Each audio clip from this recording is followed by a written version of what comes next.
আসসালামু আলাইকুম, কেমন আছেন সবাই? আশা করি সবাই ভালো আছেন। যে যেখান থেকে এই ভিডিওটি দেখছেন সবাইকে শুভেচ্ছা জানাচ্ছি। আজকের ভিডিওতে জানিয়ে দিব কুয়েতের সর্বশেষ খবর। প্রথমেই জানিয়ে দিচ্ছি বাংলাদেশ দূতাবাস কুয়েত থেকে প্রকাশিত একটি বিশেষ বিজ্ঞপ্তি। এত দ্বারা সকলের অবগতির জন্য জানানো যাচ্ছে যে মে দিবস অর্থাৎ আন্তর্জাতিক শ্রমিক দিবস উপলক্ষে 1 মে 2024 রোজ বুধবার দূতাবাস বন্ধ থাকবে। আগামী 2রা মে 2024 রোজ বৃহস্পতিবার দূতাবাস যথারীতি খোলা থাকবে।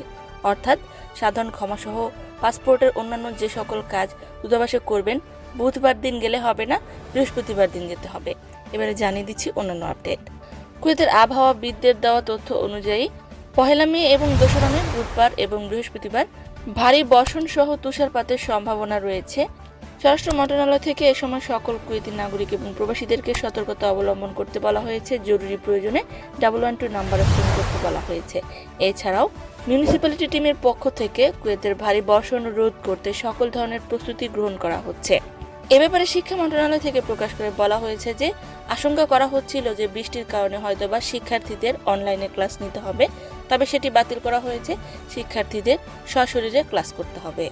জানিয়ে দিচ্ছি মারাত্মক দুটি দুর্ঘটনার খবরে একটি স্থানীয় আরবি দৈনিকে প্রকাশ করে বলা হয়েছে যে সালমিয়া এলাকায় কাজ করার সময় নির্মাণাধীন ভবন থেকে একজন মিশরীয় প্রবাসী ছাদ থেকে পড়ে গিয়ে মৃত্যুবরণ করেছে। তদন্ত কর্মকর্তারা ঘটনাস্থলে পৌঁছে লাশটিকে ফরেনসিক ডিপার্টমেন্টে পাঠিয়েছে এবং এই ব্যাপারে পড়ে যাওয়ার ঘটনায় মামলা দায়েরের পর নির্মাণের দায়িত্বপ্রাপ্ত ঠিকাদারকে আটক করা হয়েছে।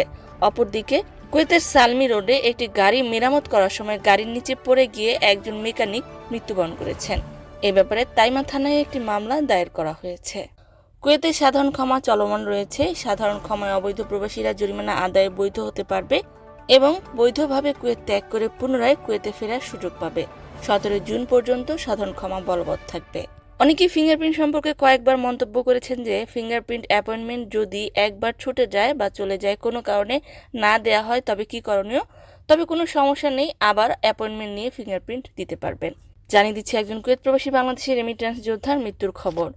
মোহাম্মদ খোরশেদ আলম নামে একজন কুয়েত প্রবাসী বাংলাদেশি রেমিট্যান্স যোদ্ধা, যিনি সালমিয়ায় বসবাস করতেন, তিনি গতকাল বিকেল 4:45 জাবরিয়া মোবারক হসপিটালে হার্ট অ্যাটাক করে মৃত্যুবরণ করেছেন। ইন্না লিল্লাহি ওয়া ইন্না ইলাইহি রাজিউন। নিহতের বাড়ি চট্টগ্রাম বোয়ালখালীতে ছিল। আল্লাহ পাক তাকে জান্নাতুল ফেরদাউস দান করুন। কুয়েতের সর্বশেষ গোল্ড প্রাইস হলো 1 গ্রাম 22 ক্যারেট স্বর্ণের দাম 22 দিনার 300 পয়সা। জুয়েলার্সে কম বেশি হতে পারে।